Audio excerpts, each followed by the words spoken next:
Hello, everyone, and welcome to the podcast Sip and Scholar, a podcast where we uncork new knowledge.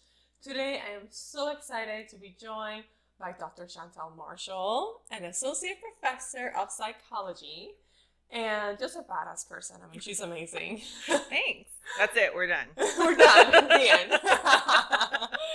I love working with Dr. Shantal Marshall, and I love being her friend too because she is so involved with the school, the community. You have so many leadership positions all over the place. Too many. That it is really good to have conversations with you always. Yeah, our conversations are fun and amazing.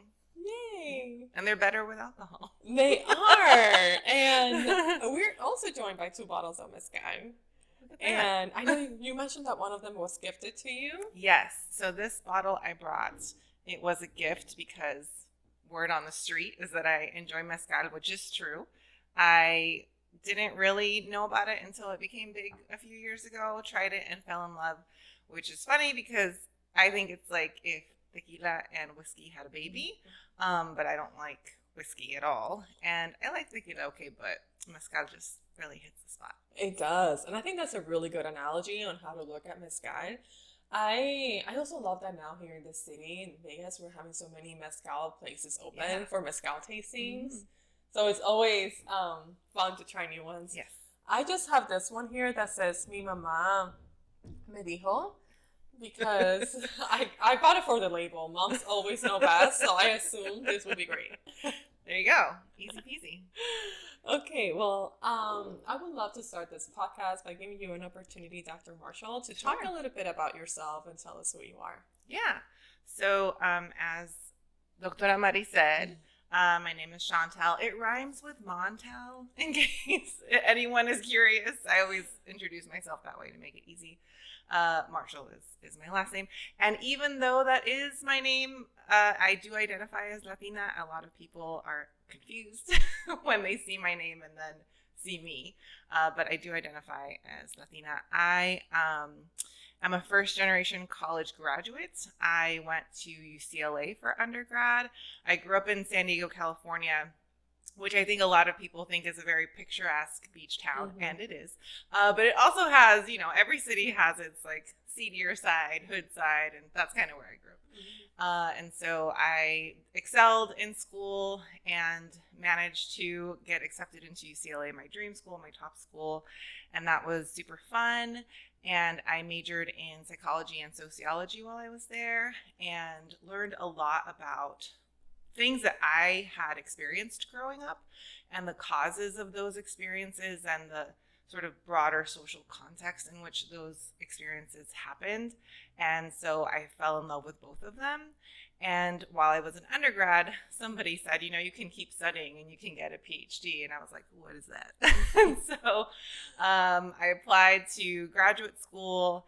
And at the very last second, when applications were due, I decided to apply to Stanford, which at the time, and it still is, was a top-ranked psychology program in the country.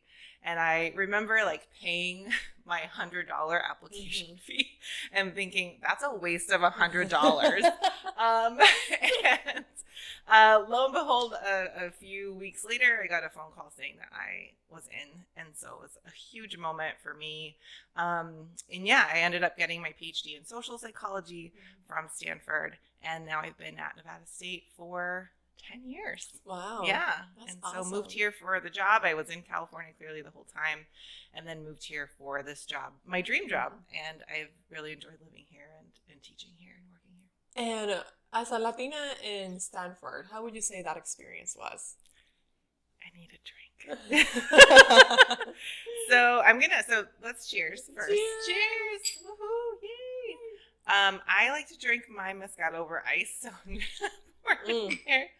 And I may add some ginger ale. This is my tip to everyone if you want to try mezcal, but it's a little too much.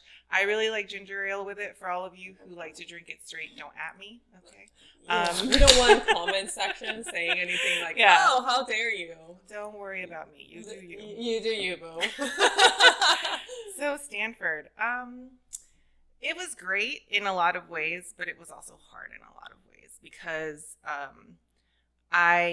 like I just said, I grew up, in a rougher part of San Diego, and first in my family to go to college. And at UCLA, there are still a lot of programs for students like me, first generation college students, students who are on scholarship and Pell Grants.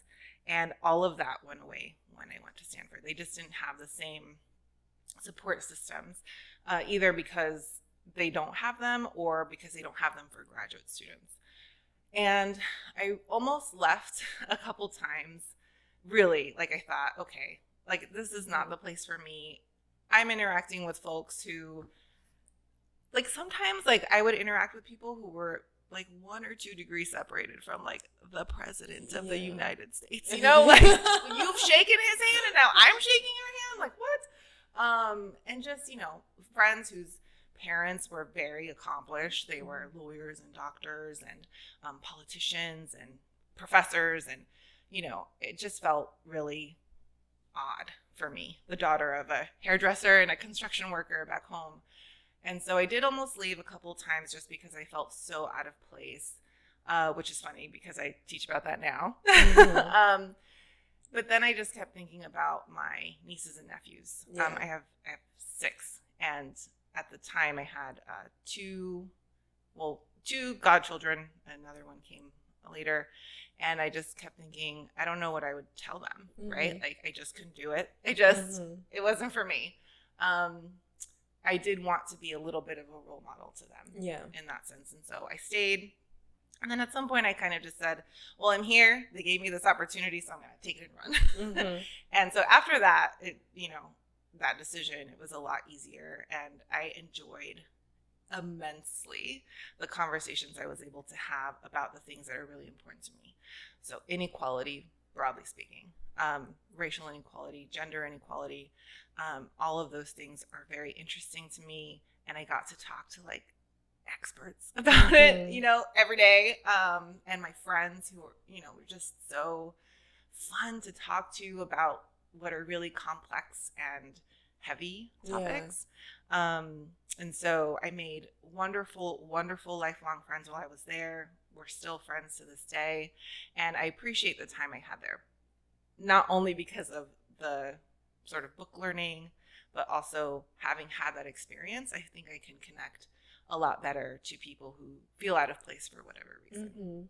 I think that's such a good story to share. And I think it's really also, motivational, empowering when you hear about other Latinas that succeeded in higher education, succeeded in an Ivy League school, and are able to model that and see how it looks like for others, right? I had shared with you that many years ago when I was an undergrad, I had a similar experience at Cornell. I went and did a summer internship there, or a summer program, I would say, and it was such a good experience. And the best thing, like, you have so many great conversations with professors, right? And that's really why we started this podcast. We're like, we learned so much just from talking to other people and learning about their passions and their work.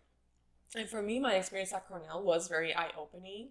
But as a Latina in an Ivy League school, I don't remember saying this, but my mom does. She reminds me that I came back from that experience saying that I did not want to do a PhD because I just didn't see how that was something I could do. Like, I was so challenged in this program, which is a great thing, but it also made me feel a little bit like out of place.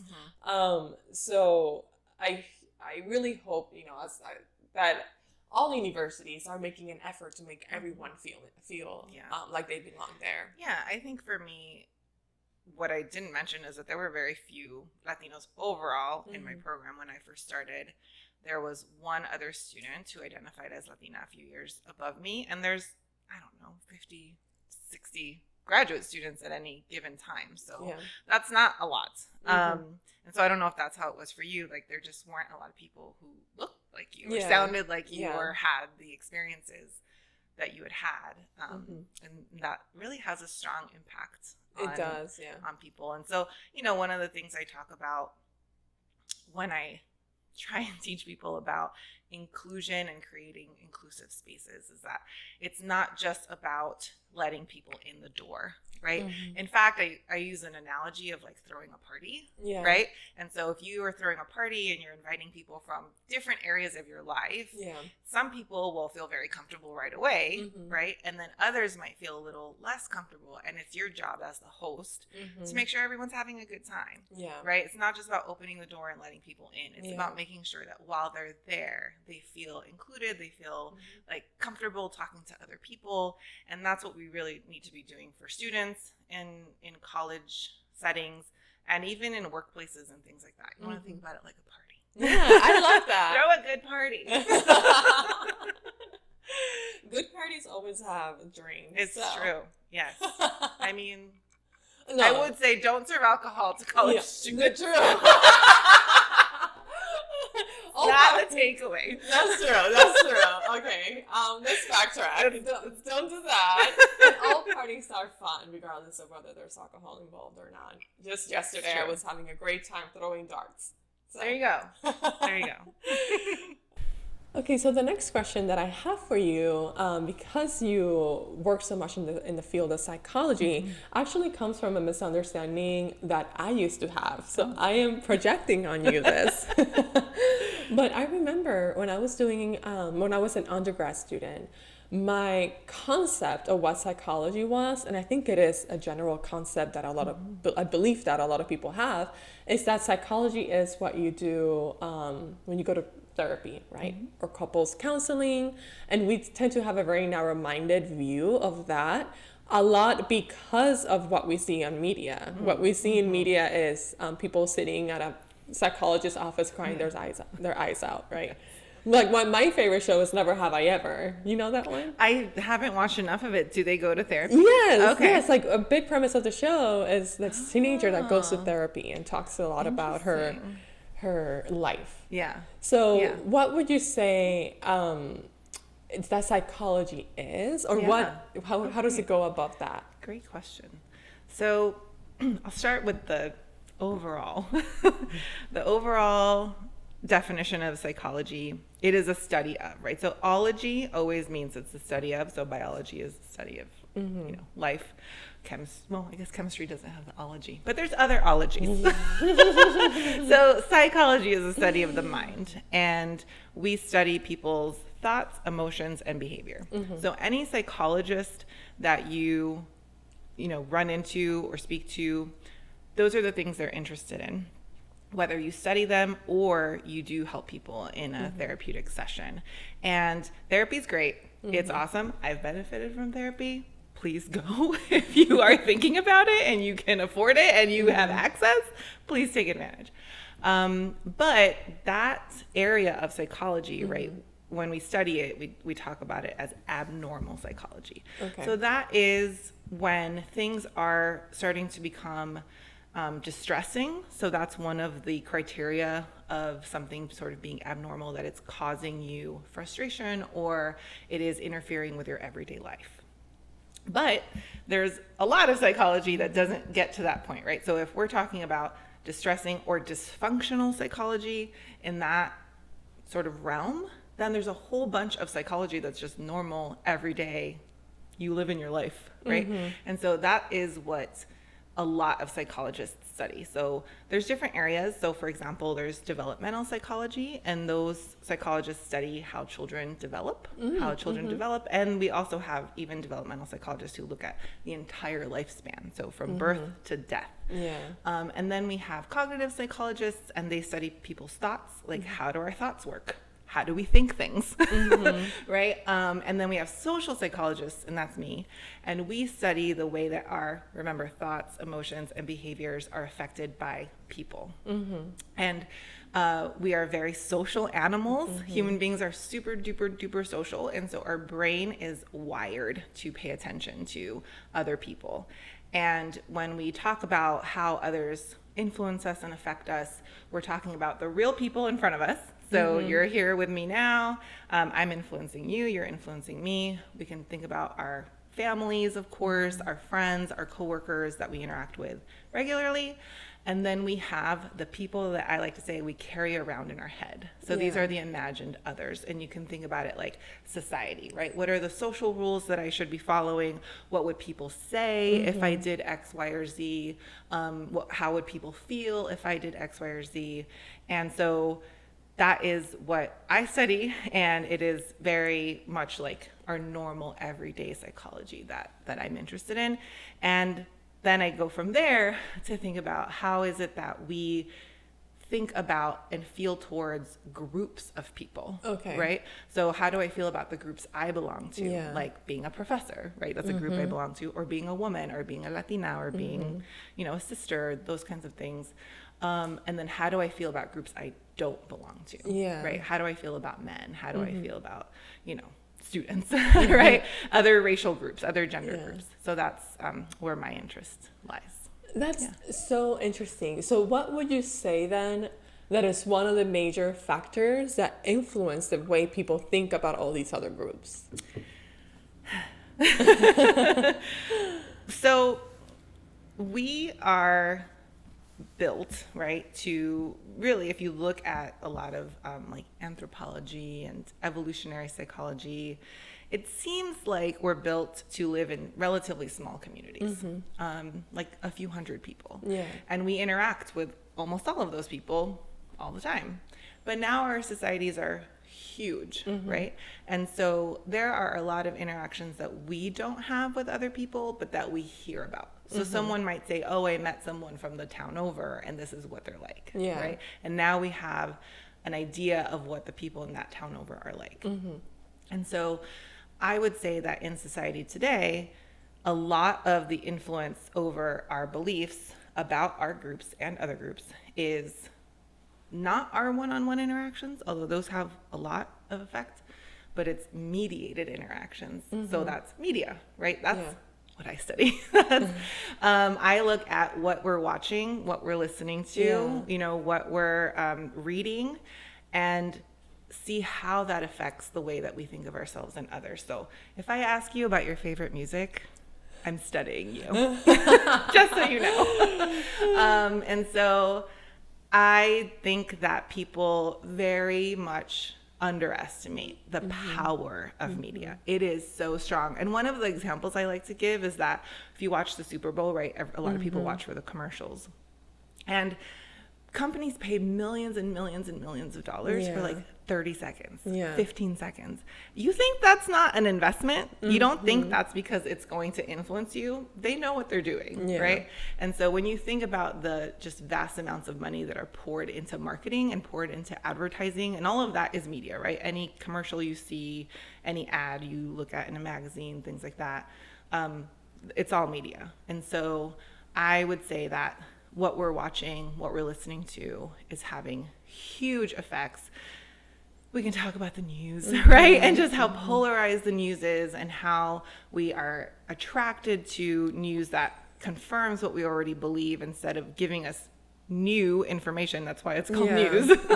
And so that is having really, really big effects on our beliefs. Yeah. It is. And I think when we look at the news, right, like there's almost an agenda, right? And I think it's an agenda that is almost invisible for a lot of us, that we don't notice that all news that we're receiving does have a purpose, right?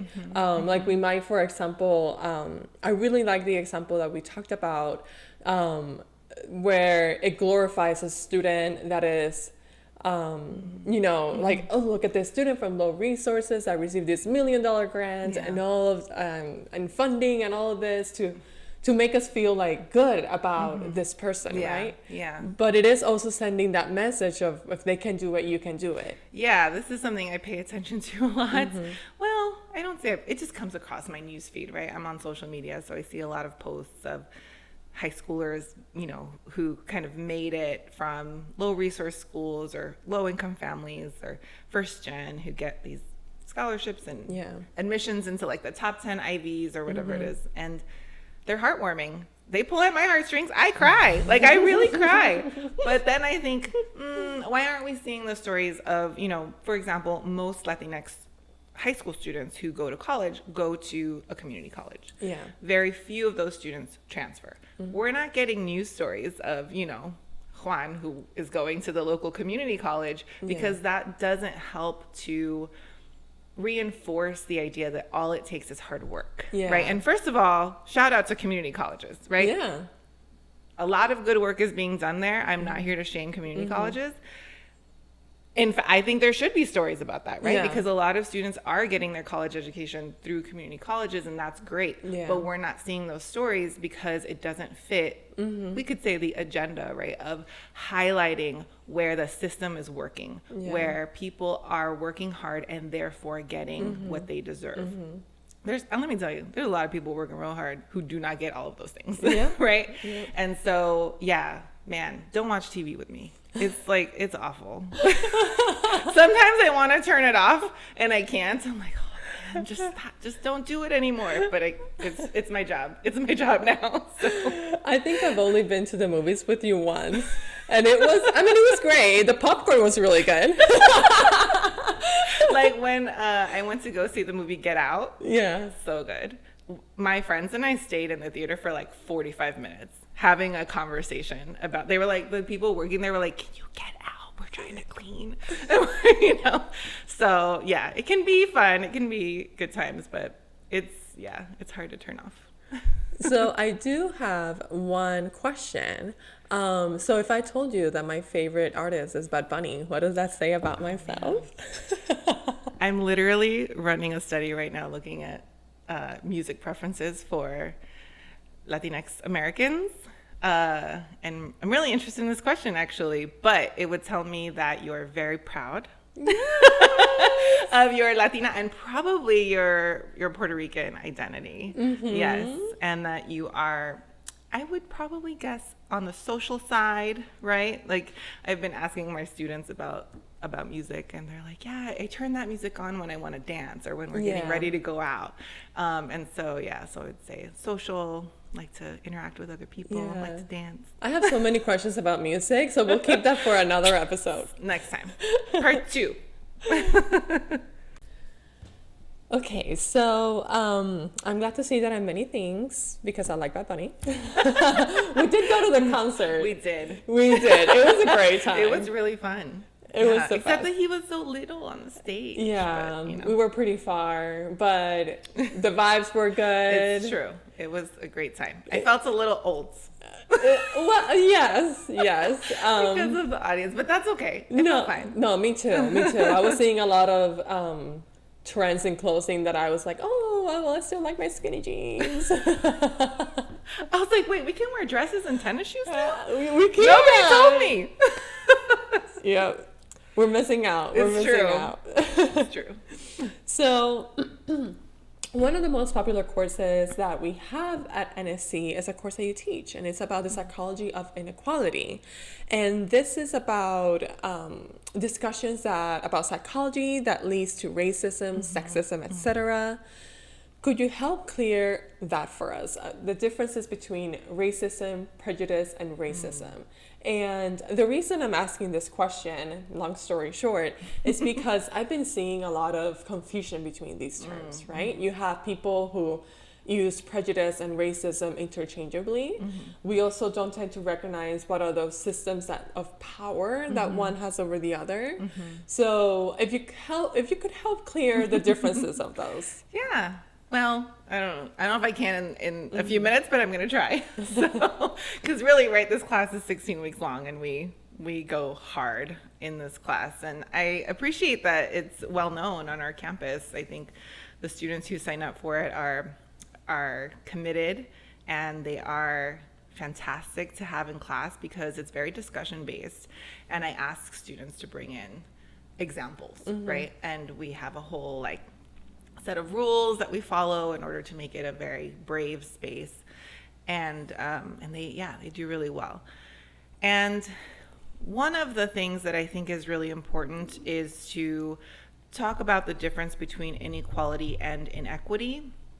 And some people may have seen the meme or picture of like inequality and or equality, equity, and justice or something like that. Yeah. And we're always going to have inequality. That is a given, right? We're never going to have a society where everyone has exactly the same resources all the time.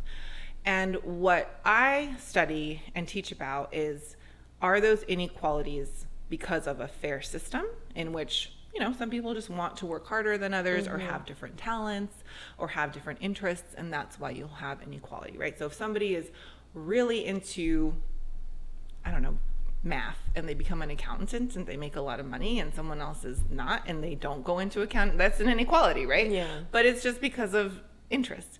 And so what I look at is it because of a fair system in which you just have different people with different talents and different work levels and things like that? Or is it because the system itself is unfair, right? You're getting inequality because the system is built in such a way that some people have more access or have more resources or, have more connections or whatever it is, that leads to that inequality. So that's a really big difference. And when we look at racism, what we're looking at with that particular set of identities is the system built in such a way that some racial groups have more access or more of a likelihood of succeeding than others? And the answer is yes, right? So preview, yes. And the reasons are complex. It's not straightforward. It is not simply that some people with a lot of power are saying, you can't come in here, right? Or you can't do this, or I'm not going to promote you. That's like individual racism. There are just systems in place that when you look at the processes, they end up favoring some racial groups over others. A classic example that we use is like, there's companies that will often favor new applicants who know someone who works in the company already. Oh, right? Interesting. And you can see that on the face, that seems fair, or not fair, but it seems like to make sense, right? To say, well, someone who works here, who already knows what it's like to work here, who knows the culture, who knows the work, can vouch for this new person. And so they're already kind of in the know of what we do and what we're looking for. But what happens is that if your workplace is very white, most people have friends and acquaintances who are their same race. And so you're going to end up having trouble diversifying your workplace through, procedures like that. So often when we talk about racism, what we're talking about is there a behavior or a system or a policy in place that is reinforcing a power structure where some people have more power and some people have less power. Now, you asked about prejudice, so all right.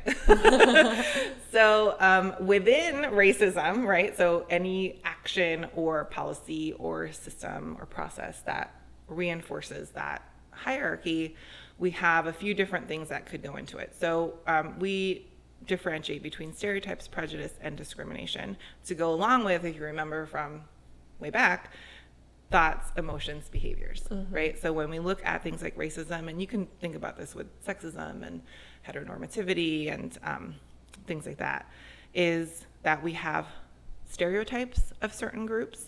Some are particularly negative or consequential. So a really strong stereotype that we have in the US is that Blacks are not intellectually capable, and that affects a lot of education, as I'm sure you know.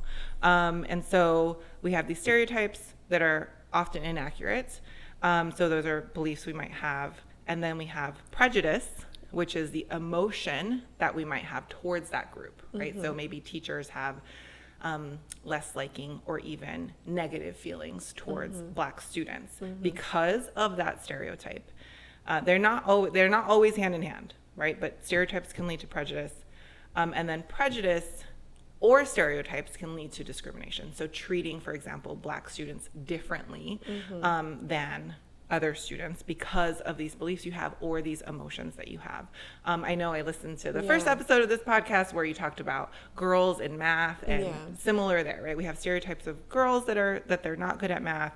We might feel negatively towards women who are trying to be good at math, and then we might discriminate and not treat them the same way. And the most fascinating part of all of this is that the stereotypes and prejudice part can happen without our actual awareness. Yeah, right? That's what I was going to say. That's what I wanted to ask you about, because sometimes you'll read stuff on social media, like at least for me, I'll read a post and I'm like, ¿cómo se atreve? Like, how does this person write this, right? And a lot of times is you don't realize that what you're saying sounds racist. So can you be racist without your knowledge that you're being racist? Yes. Yeah. The answer is a quick yes.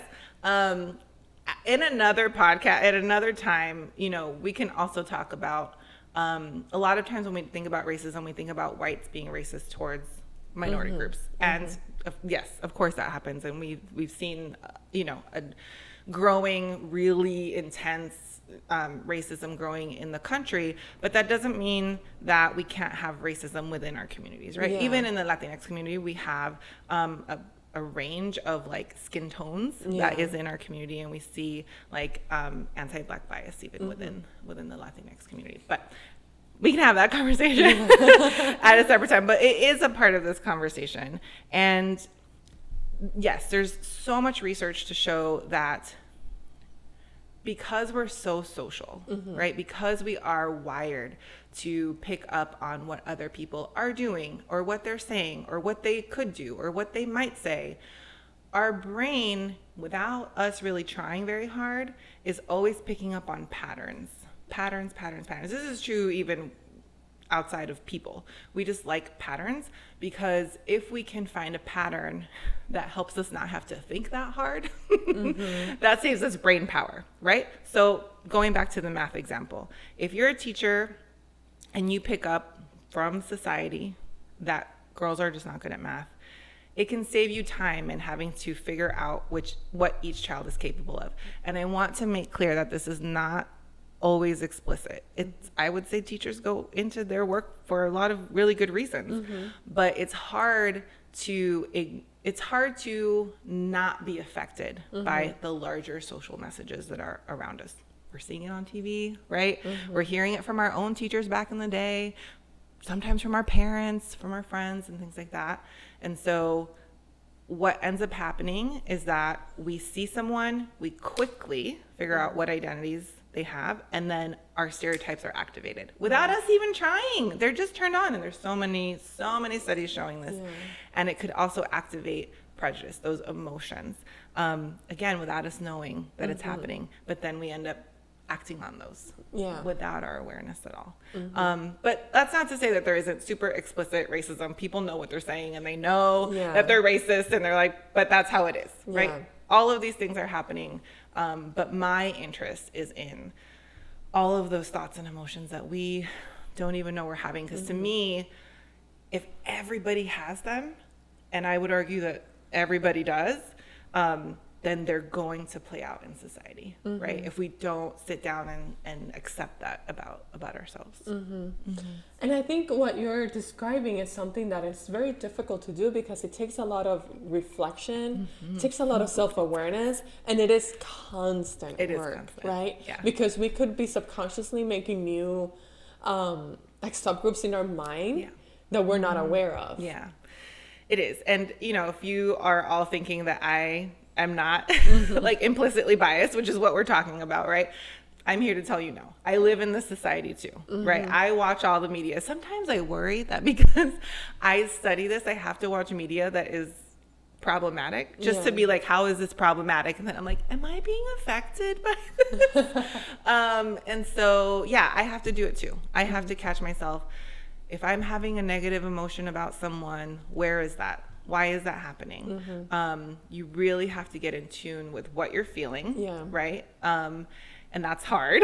And then figure out, is it something that maybe I picked up from somewhere else? And when I talk to people about hiring practices, I tell them, be careful of saying someone's just a good fit, or it just feels right. They just have something, I don't know what it is, because that is often bias, right? It's often bias coming off as just a positive, warm feeling, or a negative feeling, right? I don't know, that person just doesn't, I don't know what it is. I can't put my finger on it, but I don't think they're right for this position. That could be bias. And what I say to, the hiring managers or whoever is in charge of training people on how to hire is make sure that when someone says that, they can point to something tangible. What is something on their resume? What is something from their interview? What is something from, for us, we have talks that people give if they want to become a professor at our school. Point to something, right? Doesn't mean it's still not biased, but at least you can get the person who's having that feeling to think more concretely about why they might not be a good fit, or why someone might be a good fit. Yeah, and it's very hard to do. I've been in many search committees, and for example, one of the biggest biases we see in search committees, is for example, where the person got their degree from. That's a really big one, right? And as a higher ed institution, we know better, right? We know not to look at that stuff. But we already have these preconceived notions of like, okay, if this person graduated from a private for-profit university, they won't be a good fit. And I think that's where that's one of the biases that I've been very much, that I've been aware of, that I'm very happy someone called out on it, right? That was like, well, we can't keep disqualifying applicants because of that. Yeah, it's definitely something that I've run up against, and I've had to point to the resume, right? And been like, but we said we were looking for these things, and those things are there. And, at least on the committees I've been on, we've been able to successfully keep people in the pool that maybe, there was some questioning of. But yeah, I would say that, these biases come in so many flavors, you can say, right? And it's funny because I worry a lot about my students who are going out. Our school is not super well known. And I know that that's going to affect the way that people interact with them. And so I try not to do that, right? I try not to do that when I have the power to not be biased in that way. But it's tough. It's hard because you have to figure out, is that what it is? And you're not always going to be correct, right? Sometimes you'll think, oh, maybe I'm being biased, and you're not. Sometimes you'll be like, no, I am totally being objective, and you're not. But there's no real way to know. I think it's really important for people to just know in general, I have biases. I have biases. We all have biases. Right? And I'll try and figure out when they might be at play. And I think it's I'm really happy that we're having this discussion, because even for me, like, I'm learning a lot about not only biases but about these differences that we were talking about of racism, prejudice, etc. Because this is something that is, like I mentioned, it's so confused, and I've seen people call others out for being racist when in reality they're being prejudiced against them, right? And I've seen like those conversations unfold, and the reality is, and I think it's really funny, but one of the things that Dr. Marshall says is that she studies a psychology that makes people uncomfortable, right? It's true. At a party, people are like, another reason you don't want to hang out with me. No, I love hanging out with you. But like, even this conversation, like, you feel that tense, right? Because it is a topic that is hard for everyone to have a conversation about, and it shouldn't be. It shouldn't be. We need to embrace it, and we need to be able to have these conversations and to have an open dialogue without feeling like someone's going to jump on you. Right? Yeah. Well, I think one thing that's important, two things I would say, especially given what you just said, is that we don't want to be racist. And that's a good thing. We don't want to be racist. We don't want to be sexist. We don't want to be biased. And that is a good goal to have, right? I think what you want to think about is, okay, how do I put this? All right. So there are some people who I would say think, well, I'm not racist. And what that ends up doing is convincing the person that whatever they say is therefore not racist, right? Because I'm not racist, I can't say something racist. Yeah. But instead of thinking of yourself, oh, this goes back to the first podcast in terms of like entity theory versus right growth or fixed mindset, is you don't want to think about yourself as either a racist, sexist, bigot, whatever, or not. You want to think of it as a constant activity. Yeah. I am working on not being whatever it is, whatever the ism is. It's like working out. You have to do it all the time. Yeah. You can't just be like, I'm fit now, I'm done, right? That's not how it works. You have to keep at it all the time. And that's a great goal to have. And then the other thing I was going to say is that implicit biases clearly are in the spotlight right now, right? Everybody's talking about implicit bias. But implicit bias in psychology is not like its own thing. It is an example of just how our brain works. Remember, I talked about patterns, right? Yeah. So what implicit bias is simply an association that you've made between a group and some sort of trait, right? So women, bad at math. Women, emotional, right? Yeah. Blacks, not good at school. Blacks, good dancers, whatever. Yeah. We have, like, Latinos, emotional, right? And so we have picked up on these associations through, I would argue, a lot of the media that we are exposed to. But we do this all the time with other things. So one of the examples I give in class and when I give workshops and stuff is when I say peanut butter, you say Jelly, right?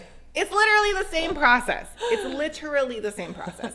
We have been raised with peanut butter and jelly sandwiches. So we just, when you think of one, you think of the other. Yeah. It's an association. That's all it is. And the issue is that we as individuals are trying to overcome what I like to think of as a tsunami of information that is creating these associations in our minds, right? It's an unfair fight, to be quite honest. It's unfair. And so I always have the goal of changing media because that's where I think we can have the biggest effect. So just remember that, right? These are just associations we make in our minds because we're really good at it.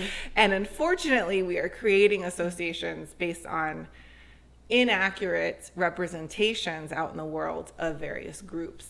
And then we react and then we act on it. So I think people need to cut themselves a little bit of slack. Yeah. We're just human. We're just human. But if you have the goal of not being biased, that's a great goal to have. It's a great goal to have. And you just work on it every day. And sometimes you won't get it right. I don't get it right all the time. And then you just learn and move on. Okay, so I have one more question. Well, actually two. But the question that I have stems from seeing a lot of new training about implicit biases, and you see either these companies or entities going into others to give training on this for let's do a day of implicit bias. Is this something that works? What are your thoughts? Because it's been heavily criticized, but it's also very adopted. So. I just like the tone. Let's talk about implicit bias. When I do give talks on implicit bias, and the slide that I have is salt and pepper. Let's talk about sex, but I replace sex with implicit bias. So I love that. Maybe I'm part of the problem. Okay, so implicit bias training is really weirdly not training, right? So when you think about workplace training, right, you're being trained on how to use the system or what the process is or whatever. And so I've always had a problem with the word training when we talk about implicit bias because I don't understand what your goal is. Is it to train people to be implicitly biased? Probably not. But if your goal is to get people to not be implicitly biased, absolutely not. It's not going to work, right? I just talked about the tsunami or avalanche of information that is around us all the time that is creating these associations that are, the foundation of the implicit biases that we have. And I don't think that 1 hour or even 3 hours, I've seen 3 hours or even whole day workshops are going to stop that. Because one, you would have to stop all of the associations you came into that workshop with, and then also prevent all of the associations that you're going to make as soon as you walk out the door. That's not happening. But that's not to say that they are useless. And when I talk about implicit bias in the classroom, or when I do give these talks to, HR or various organizations and institutions, I like to think about it like going to a workshop on mindfulness, right? So mindfulness is not going 1 hour learning how to take some deep breaths. It's not going to end all of the stress you walked in with, and it's not going to prevent all of the stress that you are going to experience after that 1 hour workshop. But what it can do is make you aware, right? So the goal is to make you aware of your breath, aware of your body, and to use that to reduce your stress and to live like a calmer, more psychologically healthy life. And I like to think about it the same way. I'm going to make you aware of why you might have implicit biases and with whom you're going to potentially have those biases activated, and what you might want to do if you think that's happening. Remember, we're not always going to know that it is. We're just making a best guess. And with that tool, much like mindfulness, your goal is to change your natural, or your learned reaction, right? So with mindfulness, you are learning that you can take a deep breath, count a few minutes, and that will calm you instead of just amping up into stress. And with implicit bias workshops, I think the goal should be, and the goal is when I do it, is to get you to not go this way how you normally would, but go this way instead. And once you do it enough, that now becomes your natural go-to. So I think the problem is that in the US, we really like quick fixes. We really like, okay, we're done. We got that. We checked that box. We're not biased anymore. And that's just, it's never going to be the case. We did the training. Yeah. Check. We did the training. Look at us. We're not racist. We're good to go. But it's just not. It's just not a quick fix. And I think if people go in with that mindset, it'll be better. It'll be better. Oh, that's a really good way of looking at things. And talking about that, I do have one question that I feel like really talks about, or really highlights the way that you see media, that you see like all these topics. And one of the first conversations that I had with Dr. Marshall, I thought it was really funny, but she wants to do a sitcom. You want to write a sitcom. And it's actually a genius idea. So take notes, people. Yeah. Can you tell us? Yeah. Can you tell us about that? Sure. So look, I just said, right, like my goal is to change media. And I would say that this idea came to me in a moment of stress. I think I was in graduate school and thinking about what I might want to do with my life, because when you get a PhD, you're in a very small community of people, and you can go the professor route or you cannot. I have a number of friends who study what I study and are in, marketing or in the research arm of tech companies and things like that. And I was trying to figure out what I might do. And one of the things that is scary about going into being a professor is getting tenure, right? So tenure is job security. Once you work at an institution for, a number of years, you can apply for something called tenure. And then if you get it, you basically can stay at that institution unless you do something pretty egregious. And it's good for many reasons to have tenure, but one of them is that allows us to study what we want to study without fear of retribution. Yeah. So it is really, really important to have. But I thought, man, what if I do that and then I don't get tenure? Because it's really hard. Like, you just have to go. Like, you don't get tenure, you don't get to work there anymore. Like, they just are like, bye. Okay. So I was like, oh man. So then I think I had to cope with it with like, okay, but what if I did and then I didn't get tenure? What would I do? And I thought, I would open a bar. So then my sitcom became, hey, right? Look, this is why we're friends. This is why we're friends. Great idea. My sitcom is about a bar. The podcast is about a bar. It all makes sense. We're right? Latinas. We're here. All right. So I thought, man, okay, so what's the sitcom going to be about? And I, just being at Stanford and being in academia is wild, right? There are strong personalities. People are really neurotic, and nobody knows what we do. Like, nobody knows what professors do because y'all think we teach. That's like a fifth. Oh my gosh, that's not like one of the many hats that we wear. Yeah. And we run the college, right? We run our institutions. We do research. It's a lot. So I thought, okay, my sitcom would be about a woman, a Latina maybe, who doesn't get tenure and opens a bar. But the bar is like near the campus where she didn't get tenure, so she can still hang out with her professor friends.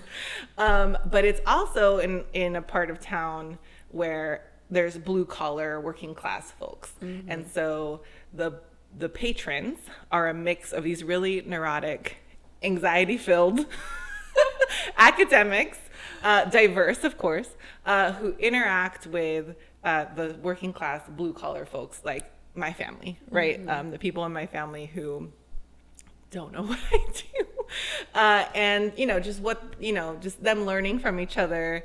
And I definitely had ideas of them dating each other because that would be really interesting. I know many people who've dated in a similar scenario. And the conversations of what has to be explained they're amazing. So now anytime like something kind of funny happens, I think, man, I'm going to add that to my sitcom. So that is how people know that I want to write a sitcom, because something will happen and I'll just be like, that's going in my sitcom. And it's such a good idea too. But, it's hard to do that when you are wearing all of these hats at your institution. So we'll see. Okay, I absolutely love that idea, and I think it's so unique. That's what I was gonna say. That's such a unique idea about this show because, y'all, I'm kind of getting tired of all these. Let's remake this show from the 90s. Oh, I know. I haven't watched any of those, even though I watched a lot of those shows. Me too. But yeah, one thing is I don't have a name for my sitcom, so if anyone wants to offer one up, put it in the comments. Yeah, let me know. That's a great question. I'll give you a writer's credit. I don't know how this stuff works. I think we should, Sip and Scholar would be hopefully a, what do you call the people that give money towards it? Can we name the show that? Sip and Scholar. That's great. Yeah. So look at that. We got it. We got it. That's awesome. So just the last question. I know a lot of our listeners and our viewers are going to have questions about if they want to learn more about this topic. Are there any resources that you suggest? And if there is a great way to reach you? Yeah. So first, I'm on Twitter. I know. Well, I know Twitter. My biases are kind of saying something, right? But I know Twitter could just stop existing at any moment right now. But academic Twitter is still thriving, and so I like to be on there to interact with folks. And so my handle is Shantal Renee. Renee is my middle name. Again, people are so confused that I'm Latina. They're like, what? My name is so French. And I can tell the story of my name another time. But that's where I am on Twitter. I like to post stuff. You can contact me there. But if you're interested in social psychology as a whole, I think a really good podcast is actually Hidden Brain. Oh, I love that one. Yeah, if you're not already listening to it, it's basically an intro to social psychology class in podcast form. I really enjoy it, even though, a lot of the stuff is stuff I know. The interviews with folks in my field, I think, are really great. And one of my advisors from graduate school, Dr. Brian Lowry, who is at the Stanford Graduate School of Business, just came out with a book called Selfless. It's really good. It's about what I was talking about in terms of we are social animals. So when people tell you things like, well, just be yourself, to us, that sounds so funny because you can't be yourself without other people. Yeah. You really cannot have a you without others. And so that's why he named the book Selfless, because there is no just you that exists without all of the experiences you've had with people, all of the relationships you have with people, and again, those people that you carry around in your head. So I think that's wonderful, a wonderful book. And then if you're interested in more of the sort of racism, bias type stuff, one of the books that we read in graduate school that I think still holds up is The Nature of Prejudice. Mm-hmm. It's a book written way back when, like the 40s or maybe 50s, because, you know, one of the things that I didn't talk about is that the area of social psychology was largely born out of trying to understand the Holocaust, which was a really dark moment, clearly, in our history. But, you know, people wanted to know, how can someone do this, right? How can we have such negative beliefs about a group of people that we are willing to systematically murder them? Like, that's the extreme, right? But the beliefs that we have leading up to that are important. And when we think about news media today, we're seeing very similar rhetoric. It's not an exaggeration. It is not hyperbole to say that some of the talking points we're hearing today are similar to the talking points we've heard previous to other atrocities. So we need to have our ears open, our eyes open to that stuff. So The Nature of Prejudice is on the heels of the Holocaust. It's starting to explain what the psychology might be that is leading to these really awful outcomes. A lot of the book focuses on anti-Semitism, but we have anti-Black racism at that time too, clearly. And so a lot of the theories still hold up. I think it's a really good and important book.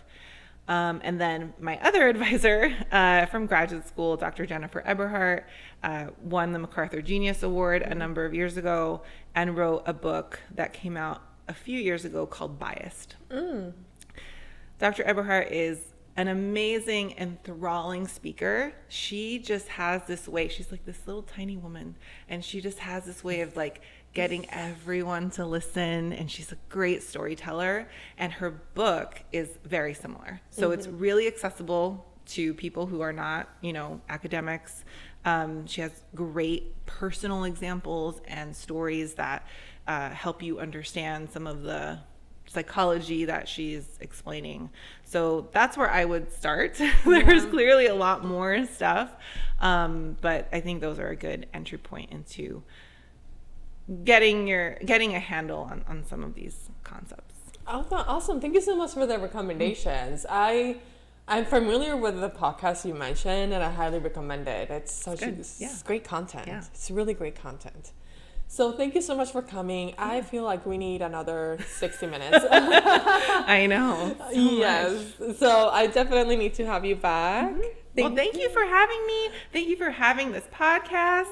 I'm honestly honored to be on it and to have someone say that what I say is interesting. It's so fascinating. And to just have you as a friend that we are having these conversations offline all the time. Yeah. So if you ever want to just come to Vegas and hang out with us at a bar and have these conversations, you are welcome to, because we're having them all the time. And it's really great to have friends like you who want to have these conversations and go deep and go hard on uncomfortable topics and yeah. Well, cheers to that. Cheers to being Latinas and education and great conversations. Yay! Thank you, everyone. I'm going to have Dr. Shantal Marshall's information and Twitter information down there, so please shoot her a message, and I will see you all on the next episode. Bye. Bye.